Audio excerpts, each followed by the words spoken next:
O Sukuna e o Gojo são semelhantes dentro de Jujutsu em alguns pontos, mas entre esses pontos o que mais conecta esses dois personagens é o poder deles.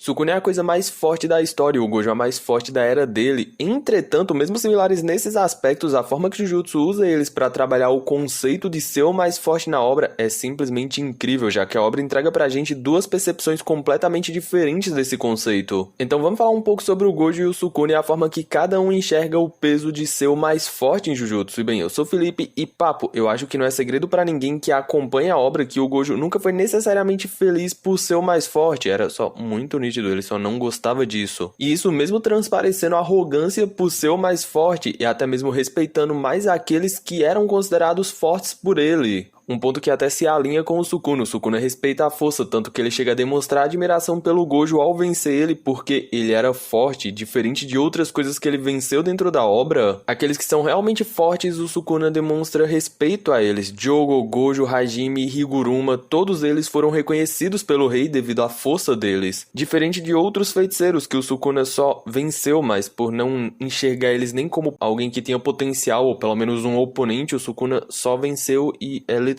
isso. Tipo, esse mano aqui que lutou com o Sukuna literalmente vence ele em papo de um ataque e ele sequer liga pra existência desse mano. O Sukuna nem reconhece ele como nada, só vence e é literalmente isso. E assim como o Gojo, o Sukuna também usa a força dele para agir com um certo nível de arrogância, mas mesmo similares em certos pontos, a forma que a obra usa eles para mostrar o peso de ser o mais forte é onde acaba distanciando os dois. Não sendo para menos, um vira literalmente o completo oposto do outro. O Gojo nunca encarou o poder dele como necessariamente uma bênção, o próprio cita isso, ele se sentia só por ser tão forte. O poder passa a ele uma sensação de incômodo, tanto que ele sabia que ser o mais forte não era necessariamente algo bom. Eu cito isso no vídeo sobre o Gojo ser uma ferramenta, que foi por causa da força dele, a forma que ele foi tratado e se sentia por ser tão forte que ele decide mudar o mundo com o uso da educação e não necessariamente com a força. Mesmo que nesse mundo ele não seria necessariamente aquele que ia ocupar o topo dele, mesmo que caso ele quisesse ele podia só tomar esse topo com o uso da força. A gente vê o Gojo só limpando o alto escalão Jujutsu. Mas no fim ele não faz isso porque ele queria aquela posição, e sim para assegurar um futuro livre das pessoas que estavam naquela posição. O Gojo usava a força dele como um freio pro mundo Jujutsu, para não deixar certas pessoas serem literalmente marginalizadas ou até mesmo ter a vida destruída simplesmente porque a galera do alto escalão considerava eles uma ameaça.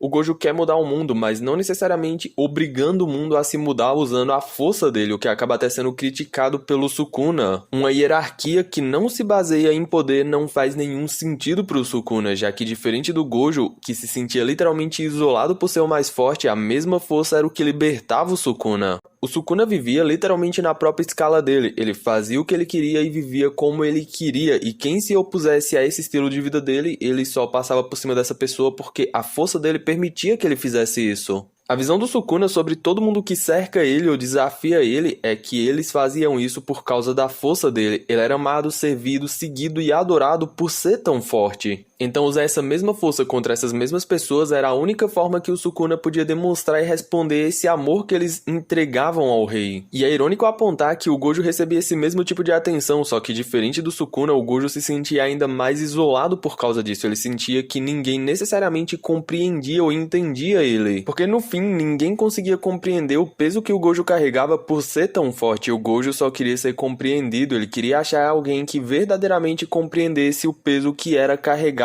tanto poder. E por isso ele estava tão feliz na luta contra o Sukuna, porque ele finalmente tinha achado alguém que entendia ele. Quando ele finalmente perde para o Sukuna, ele não cai sentindo ódio e sim liberdade. O Gojo finalmente tinha sido liberto dessa maldição. Pela primeira vez, o Gojo não era o feiticeiro mais forte vivo. Ou seja, na luta contra o Sukuna, o Gojo não só estava enfrentando alguém forte, ele encontrou alguém que entendia ele e que também libertou ele dessa maldição. Tanto que uma tecla que eu bato muito nesse caso é que se o Gojo pudesse escolher, ele provavelmente não escolheria ser tão forte. Só que diferente do Gojo, que queria ser compreendido pelo menos uma vez e encontrar alguém que entendesse a solidão e o peso de ser tão forte, o Sukuna era o completo e literal oposto. O Sukuna lutava com as pessoas fortes pra se divertir, e mesmo fazendo isso, e encontrando e enfrentando inúmeras pessoas fortes ao longo da vida dele, ele nunca fez isso porque ele queria ser necessariamente compreendido, ou sei lá, encontrar alguém que entendia o peso que ele carregava por ser tão forte. Não, o Sukuna só queria se divertir muito, ele só queria muito se divertir e bater em alguém. Na luta contra o Gojo, o Sukuna não estava tão feliz porque ele tinha encontrado alguém tão forte quanto ele, bem pelo contrário, ele viu o Gojo como uma forma de melhorar, uma forma de evoluir como feiticeiro. O Sukuna fazia isso porque ele podia fazer isso, a força do Sukuna fazia ele se sentir livre, ele mesmo cita, ele não queria ser compreendido, ele vivia na própria escala dele, e quem não entendesse isso, bem, problema era da pessoa. E isso é muito interessante por si só. O Gojo e o Sukuna têm o mesmo fardo e o mesmo peso de ser o mais forte, mas enxergam isso de formas completamente diferentes. Chega até a ser irônico, e indo além, o Gojo, quando perde a luta, ele deixa de ser o mais forte e passa a ser só mais um feiticeiro. Mais um feiticeiro muito forte? Sim, mas não necessariamente o mais forte. O Gojo foi liberto, enquanto o Sukuna vence a luta, mas evolui enquanto faz isso. Ele se torna ainda mais forte e se isola ainda mais nesse topo. E estranhamente ele não se sente mais só e sim gratificado. O Sukuna tá feliz não só por ter vencido, mas por ter enfrentado alguém que permitiu que ele evoluísse. E é ainda mais louco de pensar que no fim da luta, talvez os dois se beneficiaram um pouco. O Gojo foi liberto e o Sukuna ficou mais forte. GG, os dois conseguiram o que no fundo eles queriam, no fundo eles lutam. Eu acho simplesmente genial o Gojo e o Sukuna terem esse mesmo fardo, mas a obra conseguir fazer eles serem trabalhados de forma completamente diferentes. A obra apresenta dois pontos pra gente, mas mostra um contraste gigante entre eles, a maldição de ser o mais forte em contraste à bênção de ser o mais forte. Mas fala aí, o que tu acha desse paralelo entre o Gojo e o Sukuna e a forma que o Jujutsu apresenta ele? E bem, se tu gostou do vídeo, se inscreve no canal e ativa o sininho, fazendo isso tu sempre vai ser notificado quando sair vídeo novo, e assim não vai estar perdendo os futuros conteúdos, e estando inscrito tu literalmente vai ser notificado e só escolher o que tu quer assistir. Tu não quer ver vídeo X, mas tu quer ver vídeo Y, tu assiste, e o que tu não quer ver, tu não assiste. Ah, e deixa o like também, o like me ajuda muito. Enfim, gente, fiquem todos bem, a gente se vê numa próxima, é meio que isso.